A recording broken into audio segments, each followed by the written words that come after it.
is homesteading, which for many of us is part of a way of stepping aside a bit from consumer culture. Is it actually just perpetuating its own version of consumer culture? Am I even really a homesteader if I don't have a freeze dryer? So today I want to talk a little bit about the idea of these homesteading gadgets that people have and whether or not they're necessary for everyone. And then also I want to share a couple of ways that we have been able to acquire some of these homesteading gadgets for less money than they would otherwise be. Are these tools really necessary? The answer is it kind of depends. If you're homesteading single or just as a couple, young or retired or childless, then you maybe don't have as much need to produce food at such a high quantity, at such a large scale. In my case, we have 8 people in our household. When I am trying to garden and grow food or store up food, it's a large amount, and it's a large amount for one person to be working on by themselves. So a lot of these tools are not actually necessary, but what these homesteading tools do, these homesteading gadgets and these homesteading tools, what they do is help you to do things at scale. So I talked about this a little bit in my video about the benefit of small homesteads and how at my scale, where I'm not farming for a community, I'm just farming for my family, I don't actually need like a tractor per se. However, when I am homesteading for a large family, as opposed to just myself or myself and my husband, I do need a step up. So my broad fork helps me to cultivate more land than I would be able to with just a hand trowel. My roaster oven allows me to do twice as much tomato sauce at one time as my pot on my stove. So when I'm doing things at the scale of my family, which is large, it is really helpful to have the roaster oven. So a lot of things in life are about time and effort versus money. And Joel Salatin talks about this. He talks about the idea of like maxing out the space that you have, maxing out the tools that you have, until when you get to that point where you max them out, then you can think about upgrading. A lot of times we think, oh, I need the biggest thing. I need more property. I need a bigger garden. I need bigger processing tools. And sometimes that's not necessary. You can get a lot done with just a paring knife and a cutting board.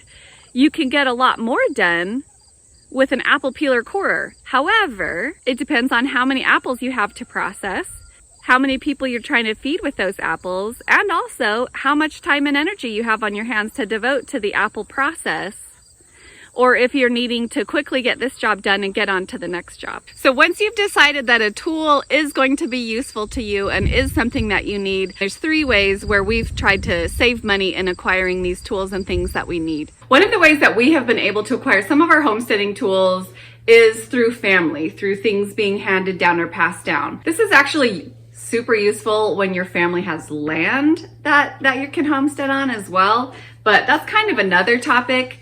But sometimes even without the land, there's some supplies. This is my mom's canner and my mom's chinoise, and this is, you know, back from the day when she was raising young kids and doing a lot of putting up. And so I was able to get these supplies from her. This is a good quality brand. Supplies are still available for, you know, getting a new rubber ring for it and that sort of thing.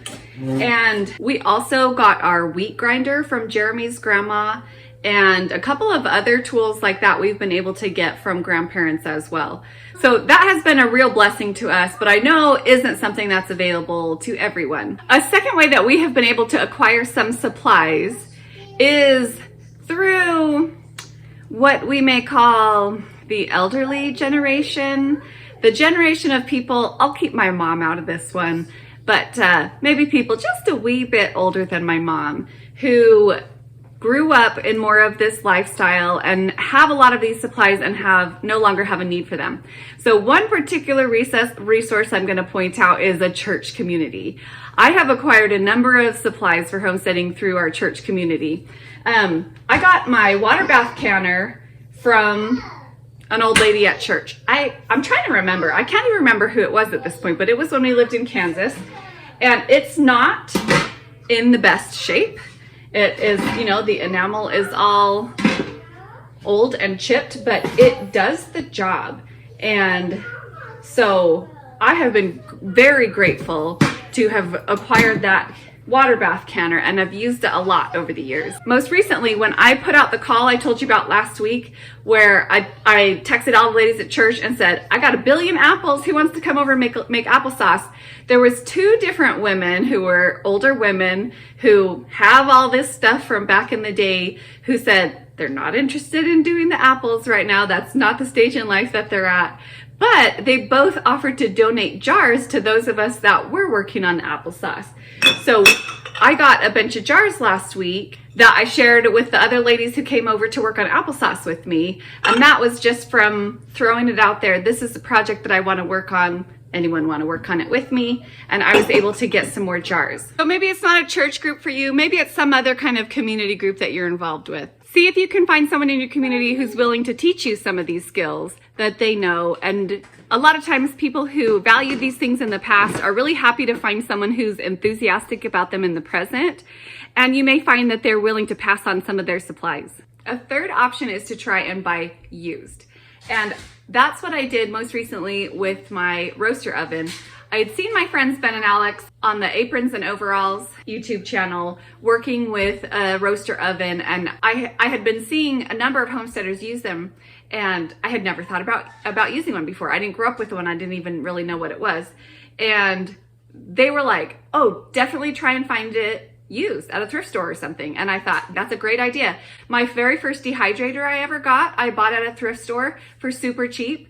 And this one I was able to get, this roaster I was able to get for $30, and you know, looking them up new online, they go for around $100. So I was able to get it for 30% of the price by buying it through a garage sale. And theoretically, if I waited around longer, I could have maybe even found it for cheaper. What you can do is set a price for something that you're willing to pay and then go for it. That's what I did with my, these are the Pampered Chef brand apple peeler quarters. And I knew that I wanted a number of them because we've been doing our Apple Butter Fest and different things. And so I actually have 4 of these, and I have acquired them over time through garage sales and through eBay. I wanted specifically the Pampered Chef brand because I knew the quality would be where I wanted it to be. And I chose the price that I was willing to pay, and I waited until I found them. One of them I found for $3 at a garage sale. So that was well within my price of what I was willing to pay. I'm not a huge garage saler. I'm not out there all the time, but when you kind of have a running list in your mind of what you want and what you want to look out for, then you can more quickly spot those things that you want. We do buy some of our tools new as well, and our broad fork and my hori hori are 2 of those that we purchased new. And the broad fork I purchased after we got to this homestead and had a larger plot of land that needed the broad forking.